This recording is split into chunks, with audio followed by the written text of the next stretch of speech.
Auspicia este programa Cooperativa de Provisión de Servicio Eléctrico y otros servicios públicos de Pigüé Limitada.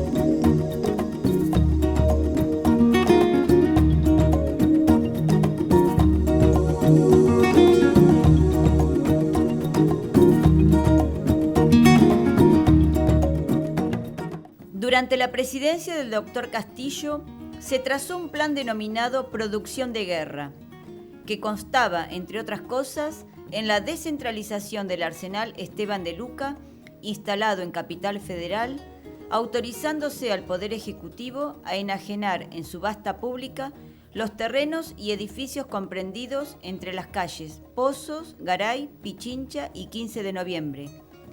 Ubicada la instalación de referencia que, fraccionando sus componentes, sería distribuido en el interior del país y en consecuencia se designa una suma importante de dinero para obras militares y se autoriza la construcción de arsenales en primera, segunda, quinta y sexta región militar previa adquisición de terrenos.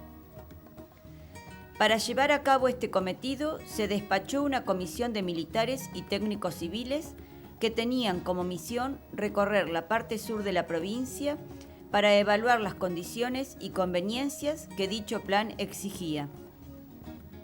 Entre los lugares visitados estuvo Pigüé, y después de varias entrevistas y deliberaciones, se decidió por nuestra ciudad, ya que en las sierras de Curamalal se había realizado en 1896 la primera conscripción del ejército argentino.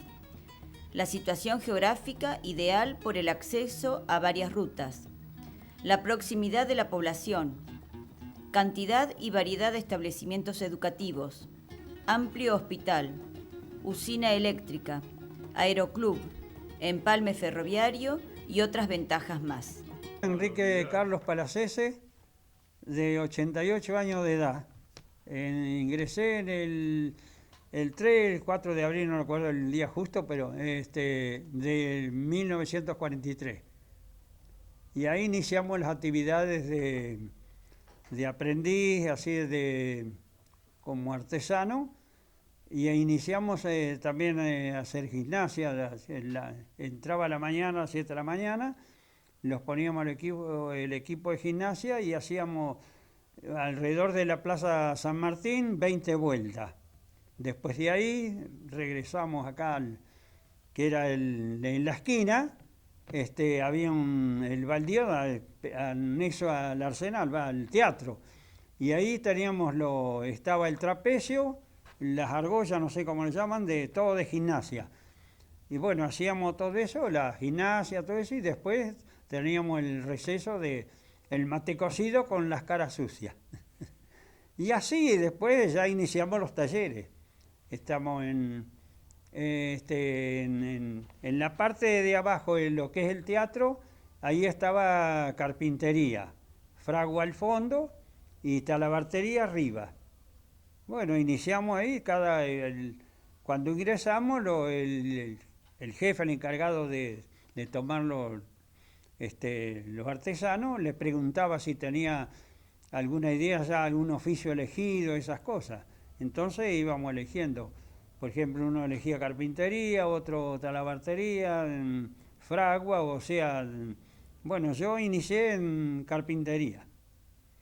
Bueno, todo eso más o menos al tiempo, unos meses, vino una orden de arriba que había que rotar, hacía circular, o sea, rotación de talleres, porque muchas veces los artesanos elegían y no sabían lo que era o tener idea y bueno, de ahí yo de carpintería me pasé a talabartería.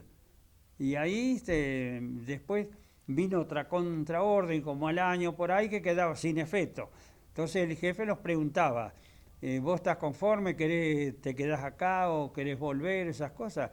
Y bueno, la mayoría, todo ya el que estaba, le gustaba, sí, el que estaba en carpintería se quedaba, otro, bueno, se iba rotando. Y así inicié y me quedé ahí. Después ya salió todo esto de la escuela, hacer las guardias acá, que hacíamos de día con el uniforme, después hacíamos los desfiles, todas esas cosas. Yo estuve hasta el año 53, hasta septiembre más o menos del año 1953, que ahí me retiré.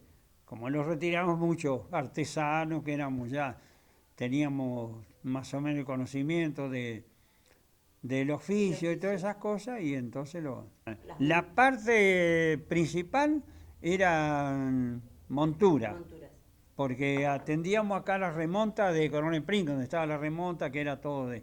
Bueno, después en atalaje, todo eso que iba al sur,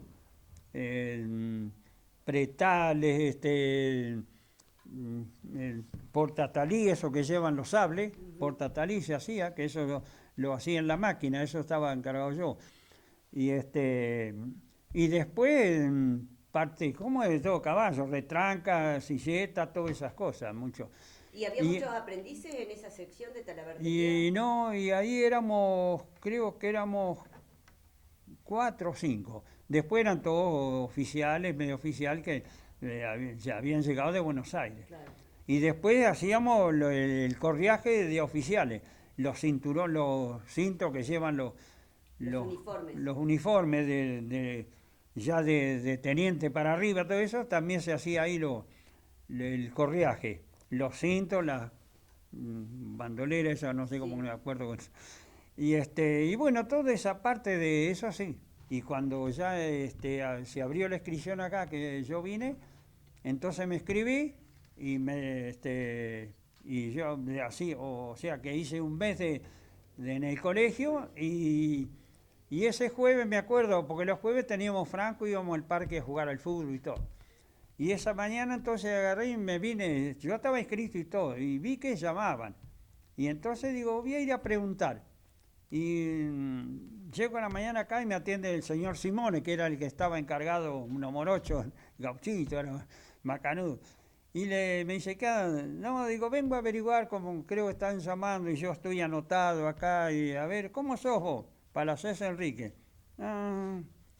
Mañana a las 7 de la mañana vente con el equipo azul y el jarrito para el mate cocido.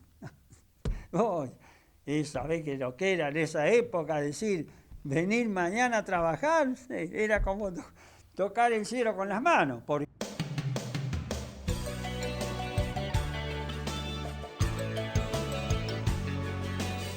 El entonces comisionado municipal, doctor Pedro Pablo Harriot, secundado por otras personas representativas de esta localidad, se comprometieron a llevar a cabo un movimiento popular denominado Procolecta, con la finalidad de adquirir 1000 hectáreas con destino a donarlas al Ministerio de Guerra, para dejar evidenciado a las autoridades la complacencia de los habitantes de esta localidad para que el arsenal se pudiera instalar aquí. Se creó una comisión con la finalidad de reunir los fondos para la compra de los terrenos, que quedó constituida por los señores Dr. Pedro Pablo Harriot, Ruperto Tanco, Mauricio Bertier, José Castro Giovanni, Víctor de Miguel, Julio y Víctor Faure, Juan Larralde, Alfredo Fabre, José Sugasti y Pablo Pavarín. Para mantener informada a la población de los resultados que se iban obteniendo en la colecta, se decidió construir un gran termómetro en la Plaza Sarmiento, ubicado sobre la esquina de San Martín y Casey, para simbolizar como si fuera el ascenso de la temperatura.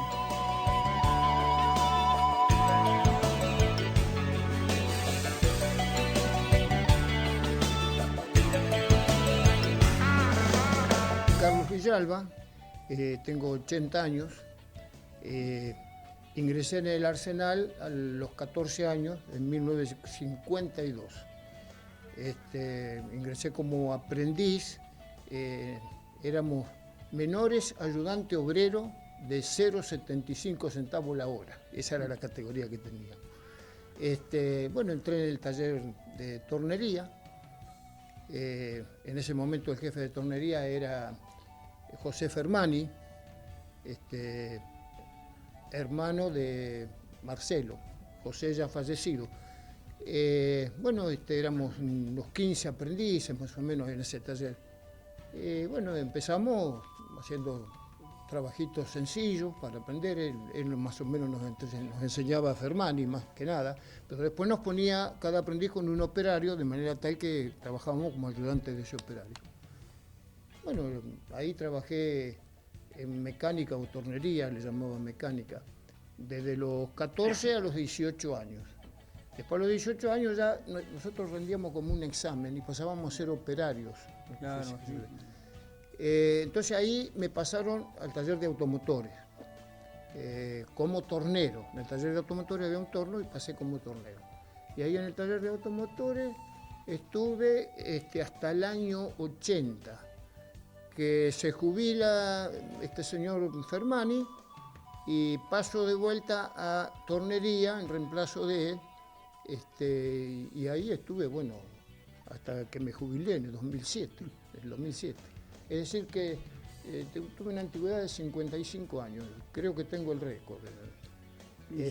Bueno, los trabajos que hacíamos, bueno, en principio para aprender a limar, nos enseñaban a hacer punzones, torneábamos un poquito la punta del punzón, después había que hacerle 6 caras a lima, pulirlo, terminarlo. Bueno, después de a poquito íbamos limpiando las máquinas y empezando a trabajar, sí. Y así nos fuimos haciendo hasta que ya fuimos operarios a los 18 años.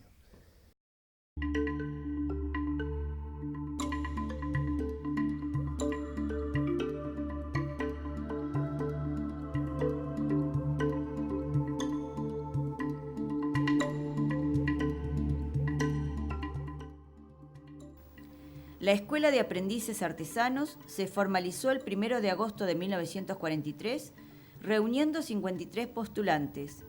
Entre ellos se encontraban Félix Alazar, Abel Caicial, Walter Alric, Rodolfo Bismara, Marcelo Fermani, Mario Petrelli, Bruno Biagioli, Mario Barazotto, César Massa, Omar Duarte, Enrique Palazzese, Aldo Trech, Edgardo Martínez, Abel Gómez, Marino Carradori, Carlos Valicenti, Juan Carlos Vila, José Rodríguez, Jorge Caicials, Nelson Alric, Bernardo Soria, Carlos Miguera, Raúl González, José Lataliade, Héctor Frutos, Carlos Jiménez, Juan Carlos Álvarez, Héctor Achili, Héctor Iturriós, Néstor Superregui, Carlos González,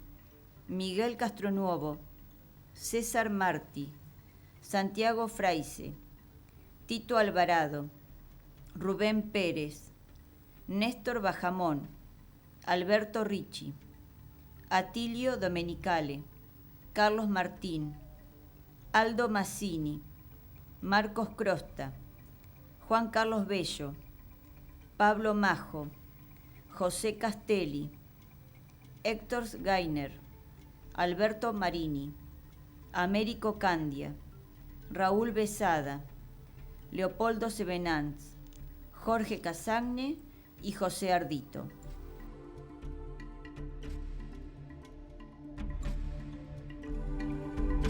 La cantidad que entró, creo que el plan era por 50 aprendices, no sé si llegamos a ser 50, pero el plan era por eso. Y ahí en mecánica, en tornería, había 15 más o menos, 15 aprendices. En ese momento, chicos de 14, 15 años todos, así que el jefe del taller, Fermani, nos tenía medio cortito, porque todos esos chicos ahí, en peligro, las máquinas, todo eso. Pero fue una gran persona para nosotros, Fermani, como un segundo padre, porque éramos chicos, nos aconsejaba, nos atendía.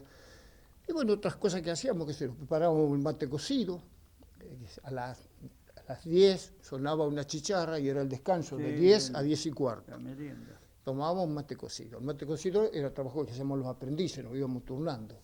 había un cilindro, le llaman los militares, de 10, 15 litros, y eso, ahí se ponía el agua, la hierba, y en la fragua hacíamos el mate cocido, para todos los operarios. Nos sentábamos, cuando tocaba la chicharra, 10:15, que era el descanso, nos sentábamos todos en la mesa a tomar el mate cocido.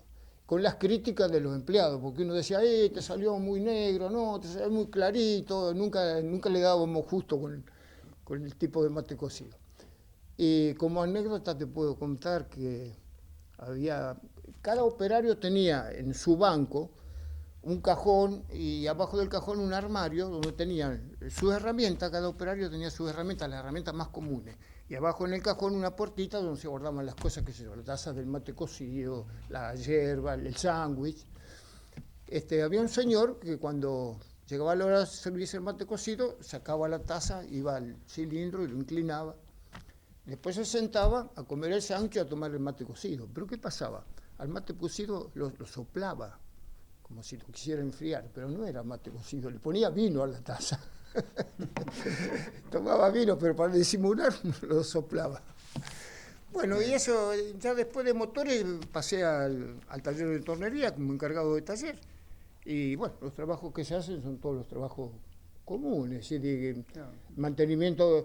En principio se formaba una comisión de técnicos, trabajaba así el Arsenal, se formaba una comisión de técnicos que de las distintas especialidades, carpintero, mecánico, armero, recorrían las unidades que correspondían a la jurisdicción, ¿no es cierto? Al sur, del Quinto Cuerpo. Y ahí detectaban cuál era, hacían una inspección de todos los elementos que tiene, detectaban cuáles elementos era necesario reparar, qué elementos tenían que enviar al arsenal. Entonces lo enviaban al arsenal, el arsenal se reparaba, se había que hacer mantenimiento, lo que había que hacerle, y después se devolvía a la unidad. Si había algún material que ya estaba fuera de servicio, ya se lo daba de baja, se pasaba a disposición final, que era lo que después iba a la venta. Bueno, y en el taller de tornería se hacían pequeñas series, no muchos, repuestos de armas, repuestos para las cocinas rodantes, también para los automotores, algunas cosas sencillas, no muy complejas. También últimamente se estaban haciendo repuestos para esos vehículos oruga, los M113, también se hacían algunos repuestos. Y también se han hecho algunas fabricaciones, pequeñas series, pero fabricaciones se hicieron.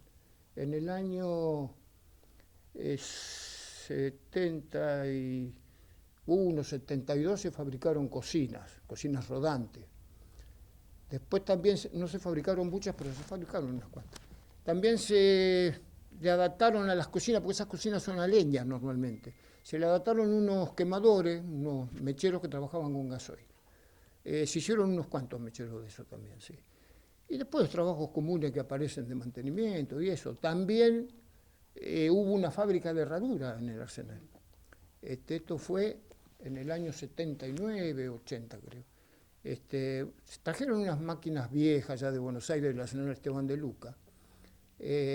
Bueno, acá se acomodaron, se acondicionaron, se instalaron y se empezó a trabajar en eso. En ese momento estaban instaladas en el taller de fragua, que viene a ser la herrería. Sí, claro, en ese momento estaba de jefe Rolando Sagüé, ya fallecido también.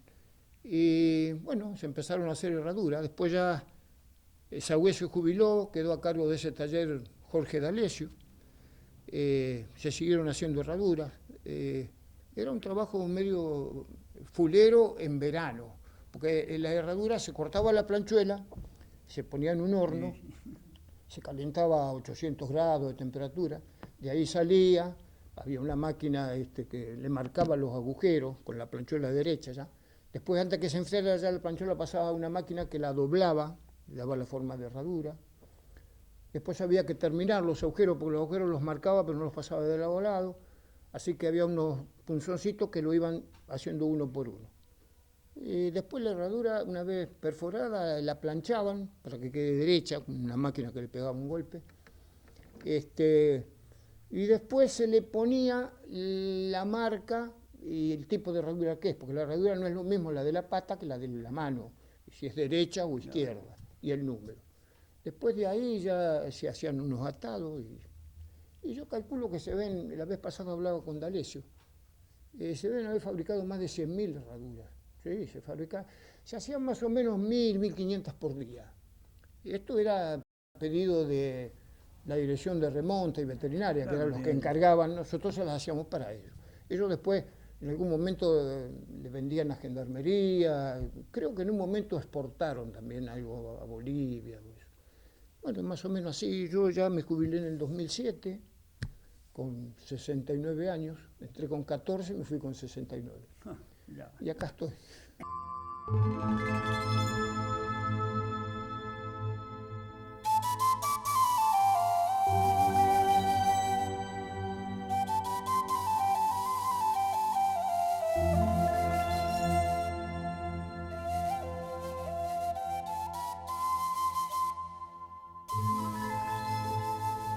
El 25 de septiembre de 1943 llegó a Pigüé una comisión a cargo del ingeniero teniente primero Guillermo Facio y los civiles Ricardo Gretella, Rafael Cimino, Amadío Donichi y el agrimensor Juan Fernández González, cuya misión era evaluar el tema del alojamiento para el personal que procedía de Buenos Aires, los locales disponibles para instalar provisoriamente los talleres y otros detalles que se consideraban indispensables.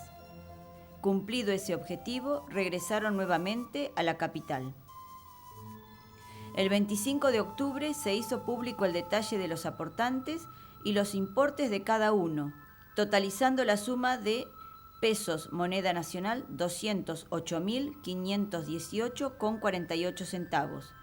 Materializada exitosamente la colecta, el 27 de octubre se designó al doctor Pedro Harriot, delegado municipal, y a los señores Ruperto Tanco y Walter Ducós para hacer entrega de un cheque por 200.000 pesos moneda nacional al señor presidente de la Nación, general Pedro Pablo Ramírez, haciéndole presente que el dinero procedía de contribuciones voluntarias de los vecinos de Pigüé.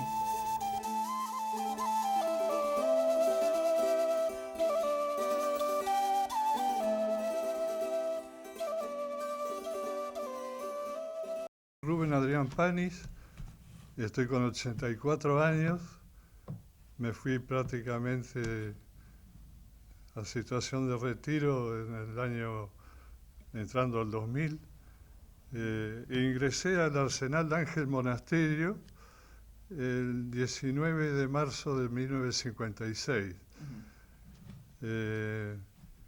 Pero a mí el nombramiento me nombró el general Cordero, que era el director general del material del ejército, de donde dependían todos los arsenales, el 31 de diciembre. Yo estaba bajo bandera cumpliendo con el servicio militar obligatorio cuando me salió el nombramiento. Mi destino, único destino que tuve en el arsenal fue el servicio de finanzas. Y ahí permanecí los 45 años que estuve en el servicio. Tengo un grato recuerdo para una persona que me enseñó mucho, que se llamó Ricardo Héctor Aspesi, está hoy ya fallecido, era de Bahía Blanca, acá vos te debés acordar. Sí. Aspesi, yo aprendí mucho, porque yo venía de trabajar de la Casa Bo, no tenían ni la menor idea, y me mandaron al servicio de finanzas. El servicio de finanzas era un destino muy emblemático, presté mucha atención, había que aprender muchísimo. Quiero aclarar que nosotros teníamos una capacitación en forma permanente con la contabilidad, con todo el movimiento que significa un servicio de finanzas, que era muy importante, que pasé a ser jefe de contaduría, rindiendo examen, por supuesto. Y bueno, ahí transcurrió mi vida y yo tengo el más grato recuerdo de lo que fue mi empleo en el ejército. Así que hoy puedo decir con orgullo, y fue un honor para mí pertenecer a esta unidad, a esta prestigiosa unidad militar. Así que mucho para contar no tengo, porque era la capacitación nuestra era permanente, había que estudiarse bien normas administrativos contables y los reglamentos de lo que es la contabilidad. Es una contabilidad súper precisa, digamos, con todos los detalles, y teníamos muchas inspecciones. Por ahí venían un coronel con un mayor a pasar una inspección y se quedaba 3 o 4 días. Y así todos los años teníamos inspecciones. Pero felizmente siempre salimos airosos y la unidad era calificada. Así que siempre calificó con 100 puntos. Y eso fue para uno un orgullo enorme, porque quiere decir que estábamos haciendo las cosas bien. La escuela técnica prácticamente la hizo el Arsenal, con el teniente coronel Insúa como jefe. Había un plan ordenado que el Arsenal tenía que apoyar a todas las instituciones. Yo calculo que no debe haber una institución en Pigüé que no, en algún momento no recibió algo del Arsenal. La escuela técnica en particular, en ese momento se precisaban para dar muchas materias técnicas ingenieros. Y dentro del Arsenal había muchos oficiales que eran ingenieros militares. Entonces ahí se aprovechó eso. Y después a partir de eso también se fue apoyando a la escuela de distintas. En ese momento el Arsenal estaba en condiciones de apoyar, había mucho material, mucho mano de obra, los soldados, es decir que en gran parte la escuela técnica se debe al apoyo que tuvo del Arsenal en ese momento. Los instructores de taller, en particular, te podrían nombrar Fermani, que fue mi jefe en tornería, Natalini, fallecido ya, Duarte, fallecido también, y bueno, yo también estuve como instructor de taller. Y en las materias técnicas, en las materias culturales también había muchos militares, sí, ingenieros militares que podían dar muchas materias. Teniente coronel Insúa, que fue director, también fue profesor, y después tuvo el mayor Aymar, también fue director de la escuela. Sí, pasaron muchos militares por la escuela técnica. Sí.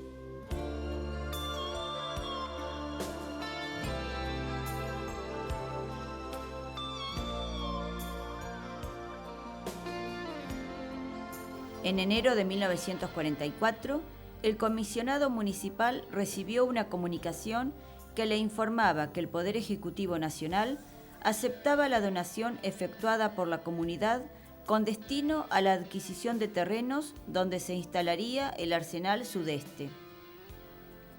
Previamente, en noviembre de 1943, el teniente primero Guillermo Facio, en representación del director general del Ejército y el presidente de la Sociedad Italiana, don José Castrogiovanni, habían concertado un contrato de locación por la ocupación del edificio de dicha institución. El 11 de diciembre arribaron a nuestra ciudad los empleados y obreros destinados a este nuevo arsenal junto con sus respectivas familias. El municipio, a su vez, cedió en forma provisoria la propiedad que la comuna poseía en Avenida Mitre y Casey como residencia de la jefatura del Arsenal.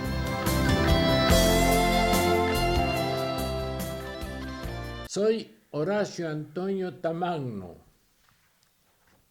poseedor de una carrera militar que comenzó a partir del año 1944 y actualmente puedo llegar a cumplir 75 años como militar.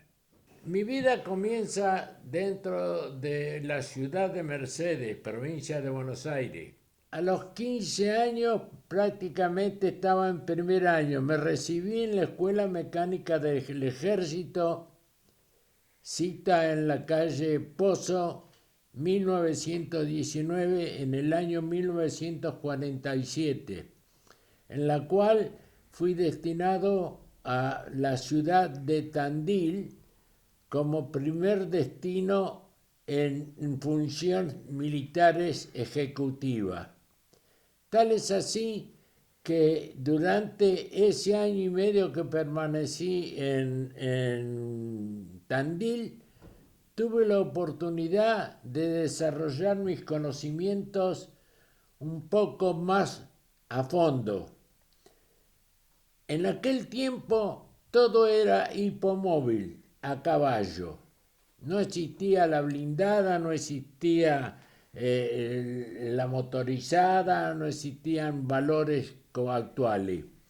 Es decir, que de ahí, una vez que permanecí 1 año y medio en Tandil, fui destinado a la ciudad de Junín, en la cual se había blindado el destacamento blindado C-15, una unidad de caballería en la cual se transformó en blindado.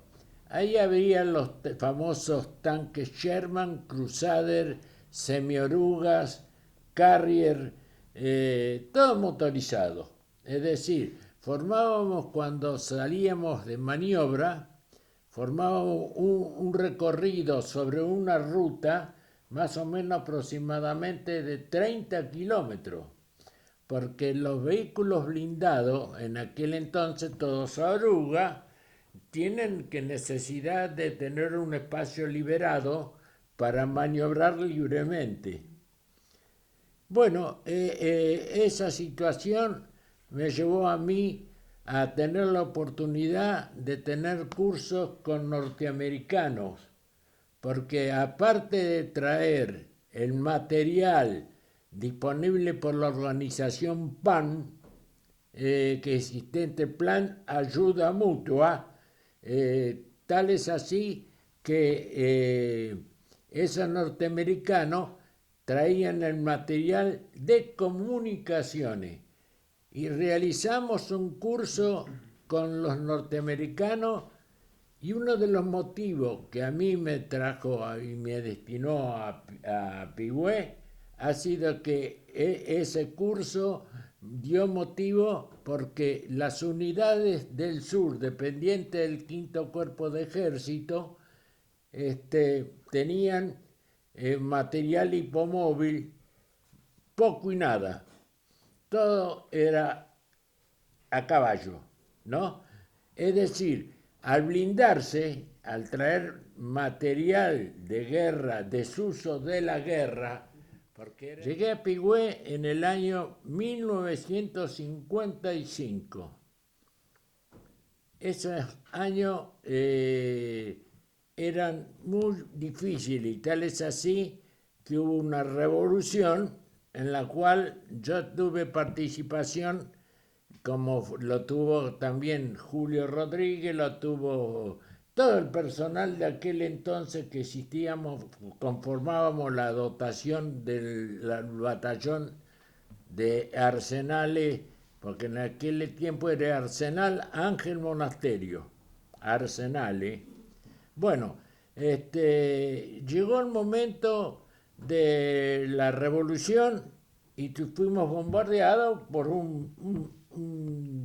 la aviación de comandante Espora, en la cual, según manifestamos nosotros, derribamos un avión porque disponíamos de una dotación de cañones de 50 milímetros tipo Oerlikon, pero había Bofors también, 20 milímetros. que eran 90 milímetros. Participamos del año 1955 mismo, con el teniente coronel Smekal, participé en la primera inspección, porque formé parte como inspector verificador del material del ejército en el año 1955 en la ciudad de Esquel. Fuimos con el principal busto, con el armero Loaldi, Tamaño como comunicaciones y Busto como antiaéreo y secretario de Smekal.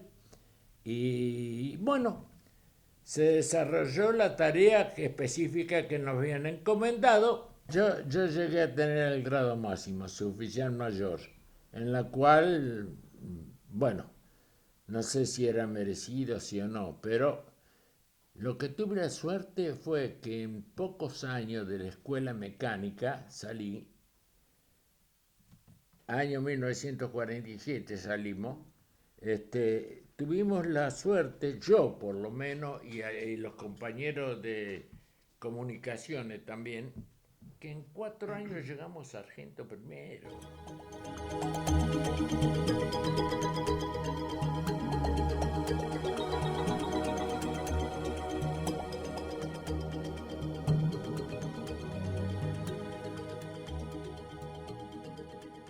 Soy Julio K. Rodríguez, hace ya, he llegado a Pigüé en el año 1951 y nacido en Espeleta, parte de mi niñez la pasé en Quilmes y después ya mi familia se instaló en Berazategui, así que ya ahí tuve todo el resto. Terminado el colegio primario,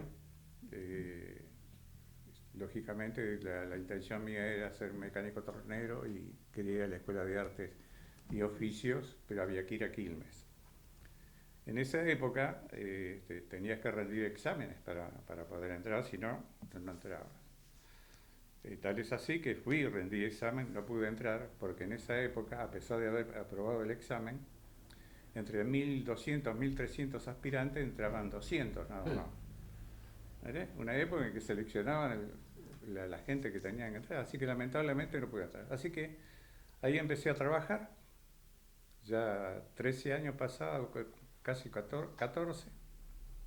Empecé a trabajar en un taller metalúrgico, ahí fui aprendiendo distintas especialidades, conociendo las máquinas, todo. Y de ahí, ya avanzando el tiempo, hubo una oportunidad que un amigo de mi familia, militar él por supuesto, le dice, ¿por qué dice Julio no va a la Escuela de Mecánica del Ejército? También ahí pues, puede cursar lo que él quiera en la especialidad, hay muchas especialidades. Bueno, tal es así que sí, pude ingresar en el año 1947, Horacio salía y yo entraba. Así que hice los años, egresé en el año 1950, fines de 1950, y ya, como bien decía recién, el 14 de abril de 1951 llego a Pigüé. Dije, ¿dónde me mandaron? Porque en ese momento llegué con el tren a las 8 de la mañana, un frío, ya desde Coronel Suárez se veía un manto blanco de las heladas que había, ¿no? Y acá, salvo el empedrado que había, todo era tierra, no había nada, así que unos vientos impresionantes. Bueno, así que ahí ya, justo llegué un sábado y ya el día lunes nos presentamos con otro compañero que vino en ese momento, un mecánico de comunicaciones, nos presentamos a la unidad. Bueno, y ahí se inicia mi actividad. Voy destinado al taller de óptica y ahí en ese momento estaba Félix Salazar, Venturetti, estaba Eduardo Bernies, estaba Raúl Tugores, y estaba también, que mucho tiempo después se fue, le decíamos el Peti Ledesma, no me acuerdo bien el nombre de él. Pero bueno, empecé a trabajar ahí, y me dieron todas las herramientas que necesitaba y todo, bueno, ahí empecé a reparar todos los aparatos que venían de toda la jurisdicción del Arsenal. Es decir, de todas las inspecciones que se realizaban, que salíamos de acá, del batallón, todo el material que no se encontraba en condiciones se mandaba todo aquí al Arsenal. Así que mi primera experiencia como inspector, como decía Horacio, fue en el año 1952 que nos mandaron a Río Gallegos. Salimos un día, desde acá hicimos en el Zapalero, el tren local hasta Bahía Blanca, ahí tomamos el tren y hicimos noche en San Antonio Oeste.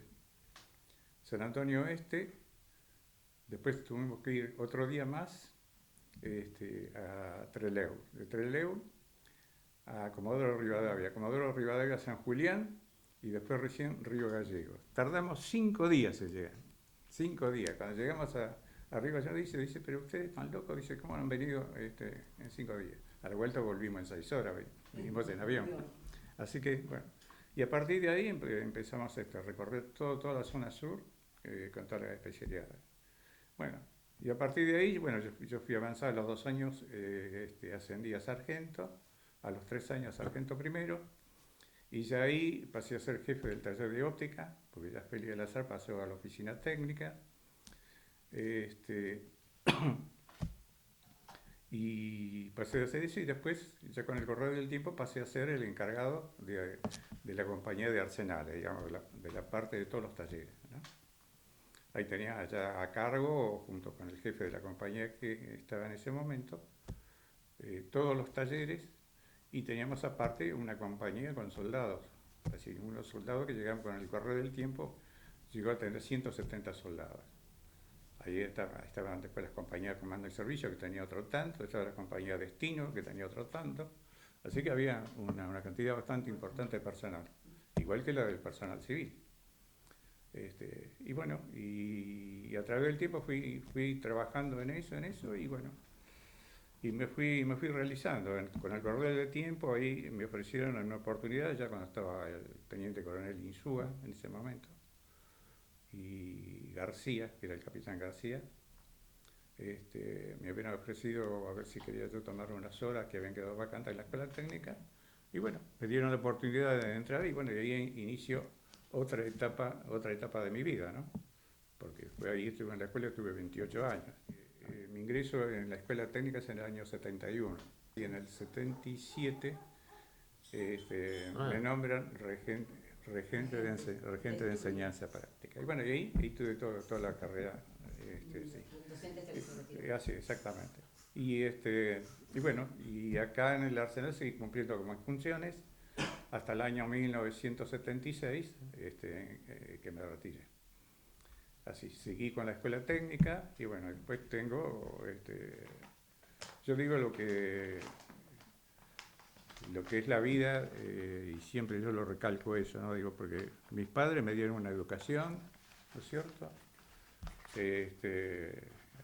A uno a veces le dan la educación y usted a veces la toma como de una manera o de otra, ¿no? Pero yo agradecido a la vida que me han dado, y además agradezco la oportunidad de haber llegado a Pigüé y las oportunidades que me ha dado Pigüé, ¿no es cierto? Porque me han dado poder realizarme en Pigüé, ¿no? Tal es así que, bueno, hasta llegué a ser concejal y presidente del Consejo Deliberante. Así que son muchas las actividades que estoy desarrollando. Ahora, con el servicio de fibra óptica de nuestra cooperativa, tendrás internet con velocidad sin límites para navegar, televisión digital, telefonía. Informate en Urquiza 99, Cooperativa Eléctrica Limitada de Pigüé. Seguimos trabajando para nuestros asociados.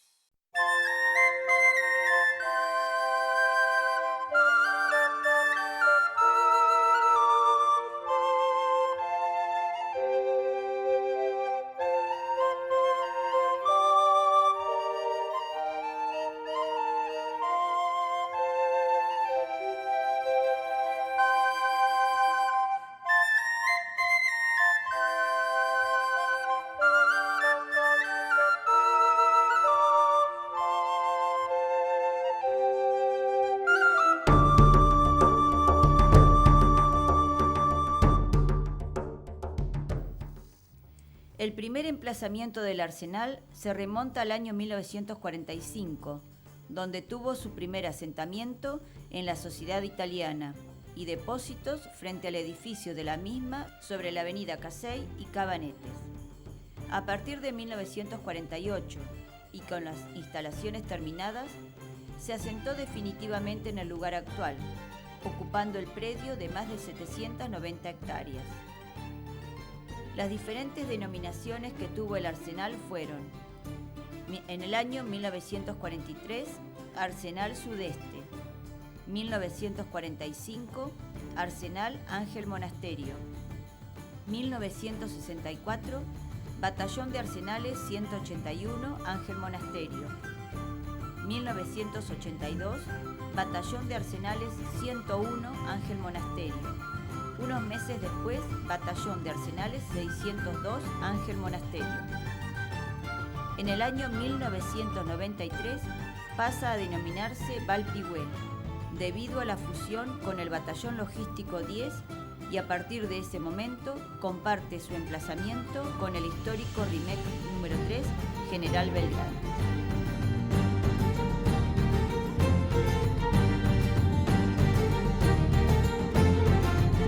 Sí, no, yo la verdad que estoy agradecido, sí, porque ¿qué pasa? En ese momento, año 52, y más en el caso de Palacese acá, mucho antes, en Pigüé no había fuente de trabajo, no había escuela secundaria, es decir, que vos terminabas la escuela primaria y bueno, tenías que ir a trabajar a algún taller o a alguna tienda de cadete, o si no los padres te mandaban a un taller, decía, bueno, mira, te dejo el chico, si aprende algo, pagale, y si no, que aprenda, que mire.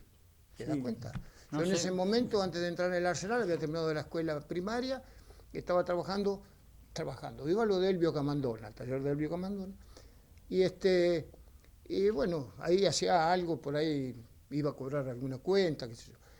Y ahí en el taller de Elvio Camandona, a la tarde, después que trabajaba en el Arsenal, estaba Vila, Juan Carlos Vila, que tenían un tornito chico ahí y iba a trabajar ahí, al taller de Elvio. Entonces un día Juan Carlos Vila me dice, bueno, ¿querés entrar a trabajar en el Arsenal? Van a tomar pibe. Bueno, ahí fue que fui, me anoté y me tomaron. Sí. El movimiento que hubo en el pueblo, y en esa época de los militares que decían eso, se hicieron arriba de 250 casas acá. Todos los empleados hicieron la casa con un crédito que eso sabe, ¿no?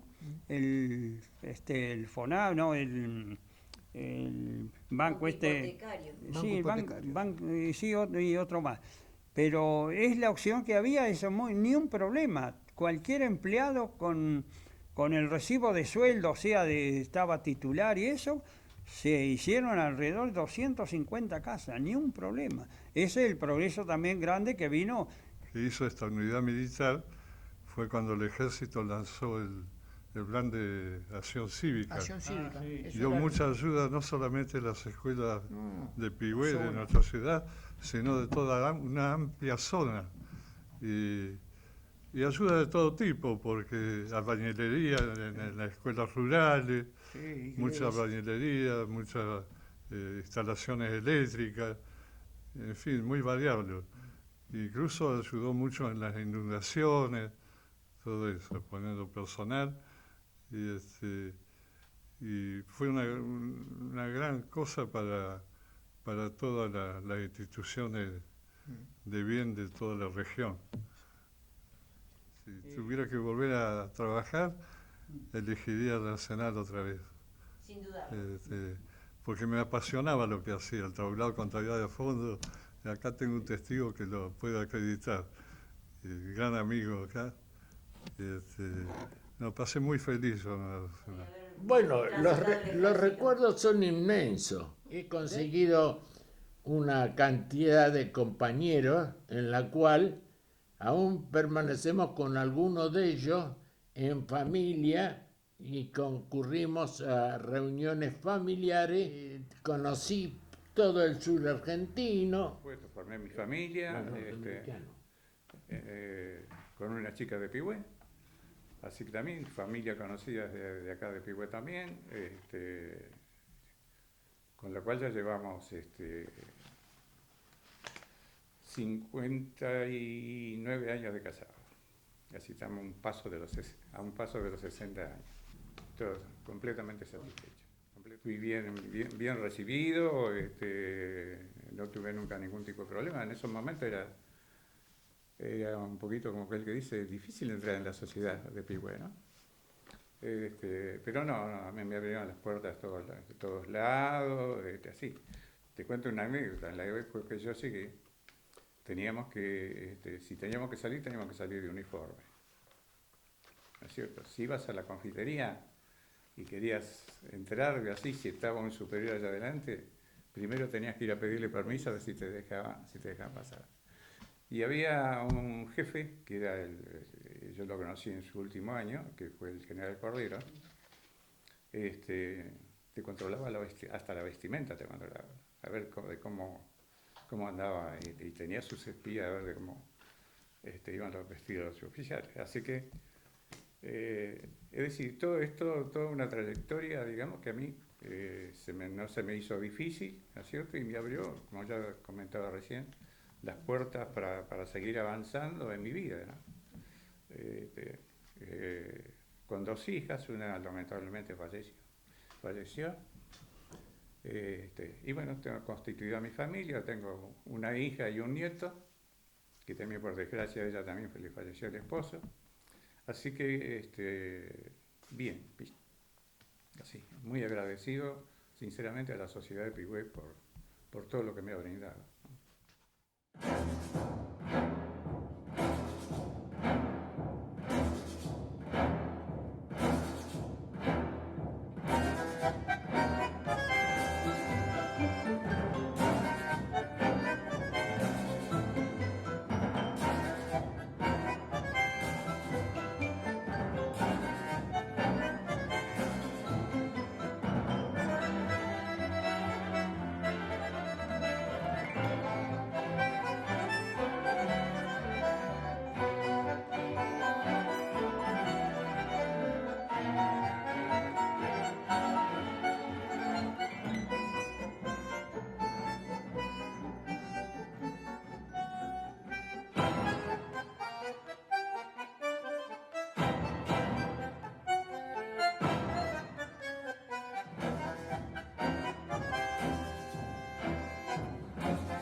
Auspició este programa Cooperativa de Provisión de Servicios Eléctricos y otros servicios públicos de Pigüé Limitada.